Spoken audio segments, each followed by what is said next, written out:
ஒருத்தரை மாத்தணும்னு நினைச்சீங்கன்னா அது கண்டிப்பா நடக்கவே நடக்காது. நாம யாருக்கும் அட்வைஸ் பண்ணியோ இல்ல சண்டை போட்டோ இல்ல கோச்சிக்கிட்டோ நீங்க சாப்பிடாம இருந்தோ இல்ல தூங்காம இருந்தோ நீங்க ஒருத்தரை மாத்தணும்னு நினைச்சீங்கன்னா அங்கேயே நீங்க ஏமாந்து போயிட்டீங்கன்னு தான் அர்த்தம். ஏன்னா அந்த டைம்ல ஒருவேளை அவங்க மாறின மாதிரி தெரிஞ்சாலும் அவங்க ஆக்ட் பண்றாங்கன்னு அர்த்தம். யாரும் மாத்த முடியாது. நமக்கு நம்மளே வேணா மாத்திக்கலாம் செல்ஃபா.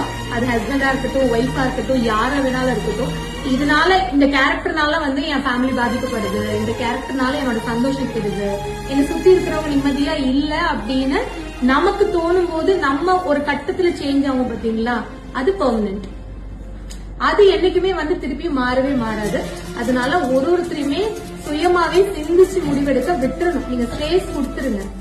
நீங்க அந்த ஸ்பேஸை எடுத்துக்கிட்டு நான் திருத்துறேன், நான் மாத்துறேன் நினைச்சீங்கன்னா திடீர்னு ஒரு நாள் என்னடா எல்லாமே சரியா போயிட்டு இருந்துச்சு, இன்னைக்கு திடீர்னு இப்படி மாறிட்டாங்கன்னு தோணும்.